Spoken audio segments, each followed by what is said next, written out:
Yes, mbalamusiza kwenye mikwano gyange mwena abasinzira ku Yugi Updates TV mwebale nnyo kwekumira ku mayengo gano mwebale nnyo okutuwuliriza bulagwa tena kubanga osubscribinga kubirizo gene maaso n'okubanga osubscribinga abali emitala w'amayanja mbanirizaako nnyo abali e Bunaayira nammwe abali ku mirirwano Kenya, Tanzania, Congo mwenna mbalamusizaako nnyo mwebale kutuninga in Yugi Updates TV mwebale kusubscribinga mwebale kulayikinga commentinga na kusharinga mu mikwano gyange abali eyo abampuliriza kakati jukira nti nabagambye olunaku olw'eggulu nti olutuulo oluddako olugenda okuba nga luwulirwamu ensonga z'emmwanyi lugenda kuba lunaku lwa nkya. Parliament wegenda okutuula ku Lwokusatu ng'ennaku z'omwezi 6 tuwulire ekisembayo ku decision ki egenda okukolebwa ku amendment bill eya 2024 egenda okuba nga regulatinga coffee gwe mukwano gwange ali eyampuliriza. Kaakati ebivamu nkubo biraga nti nno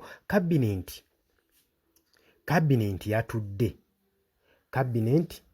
yatudde era n'ekyusa ekirowoozo yakyusizza ebirowoozo byayo ku UCDA.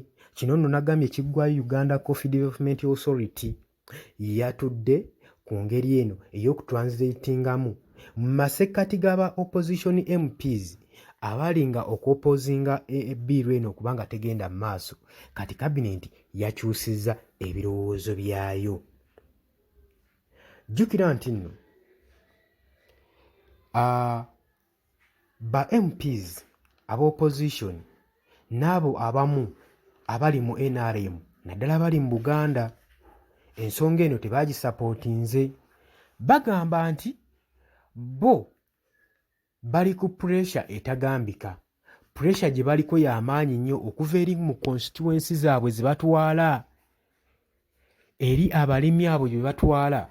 Bagamba nti bo tebasekendinga kintu kino olw'ensonga nti bagamba nti UCDA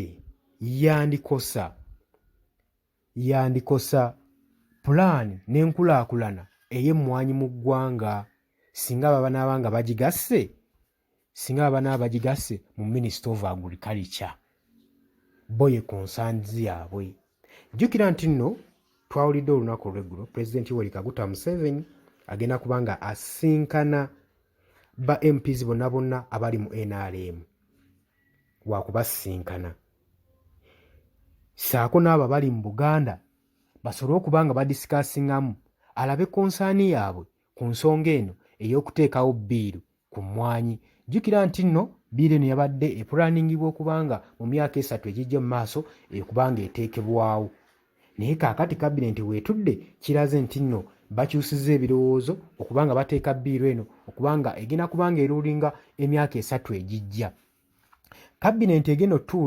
Cabinet yatudde naye meeting egenda otuula n'omukulembeze w'eggwanga yayise ba NRM MPs bonna okubanga n'abo ba MPs abali mu Buganda batuula badisikasinge mu nsonga eno bannyonnyole President konsaani yaabwe eri etya ku mmwanyi. Bo ba MPs abali ku opposition nga bano bakulembeddwamu Muwadwa Kivumbi agamba nti okusinziira ku pressure eva mu balonzi baffe ensonga eno eya bbiiru twandibadde tugisuula muguluka kubanga tulaba nga abantu bali concerned nnyo ne kye bayita unpopular bill gye baagala okubanga basayiningisa abantu. Bagala tetugagenda nayo mu maaso kubanga tutidde okubanga tuluuzinga obululu eri mu constituency zaffe era newankubadde tuli ba members aba NRM ba MPs aba NRM batidde okubanga baluuzinga trust eri mu ba members baabwe mu constituency ze batwala era bagamba President Yoweri Kaguta Museveni wabaddala nga asaavinga abantu nga tasaavinga ba MPs yandibadde ekintu ekyo takisuulirira, yandibadde awulira ensonga z'abawagizi baabwe z'abalonzi baabwe wetubanga tetuweereza President Museveni nga tuwooleza bantu. Kati mu ensonga eno tuba tulina okubanga tugiyimirizaamu olw'ensonga nti nno abawagizi baffe bali concerned nayo. Tetumanyi kigenda kubeerawo mubaka bano bagenda okusinkana President Yoweri Kaguta Museveni oba banaasigala ebirowoozo byabwe bikyali bye bimu oba banaagenda okuva mu meeting eyo ng'olwedde ebirowoozo byabwe bikyuseemu. Omanyi eby'ennaku zino bwe mba kugamba nti ogenda sinkana pulezidenti w'eggwanga suubirayo okutika ettaffaali mu nsawo. Kati tumanyi oba banaavaayo babatissa ettaffaali mu nsawo ne bavayo ng'ebirowoozo byabwe bikyuse naye nga basinga okusinziira ku pressure ebadde eva mu oppositions ba MPs saako n'abamu ku ba NRM abava mu Buganda. Engeri gye baopozinzeemu ensonga eno ey'emmwanyi bagambye nti katugira tukyusiza ku birowoozo byaffe tugiteeke wabbali, naye nkugambye bagenda kuba nga basinkana omukulembeze w'eggwanga. Kaakati nno nga bwe bikyali awo, Government Chief Whip Hamilton Abowa ye ya instructinze eddaba NRM members bonna saako ne ba ministers bonna bali independent ne ba MPs abasupportinga NRM. Agambye nti nno abakubiriza batendinge olutuulo lwa parliament olugenda okuddako batulye eddala emabega ennyo basobole okuba nga babaakinga rationalization plan eno eya Kofi amendment ye bw'agamba. Kakati waliwo ba MPs abagisupportinga. Kati tetumanyi ki ekigenda okubeerawo singa nga gavumenti ne cabinet bakyusizza ebirowoozo obutateeka bbiiru eno mu nkola. Ki ekigenda okubeerawo ku bano aba MPs ababadde babaakinga eno ensonga? Olowooza banaakomawo mu parliament? Banaaba bakyalina support eri abawagizi baabwe mu constituency zaabwe zibatwala? Jangu mu comment section, jangu commenting, jangu liking, jangu sharing, jangu otangaze bannayuganda, jangu otangaze ne kuba MPs bo kiki bateekeddwa okukola singa olutuulo oluddako olunaku olwokusatu lutuuka mu parliament. Ensonga ki ze balina okuraisinga apo okusobola okulaba nga badefendinga abalimi mu constituency zaabwe. Jjukira nti nno ensonga y'abantu eri abalimi balina ogitwala ng'eri serious kubanga ababaka bano bakiikirira abantu ate nga be balonzi baabwe. Tebakiikirira gavumenti, tebakiikirira Pulezidenti Yoweri Kaguta Museveni. So ensonga yaabwe erina okutwalibwa ng'eri serious ennyo.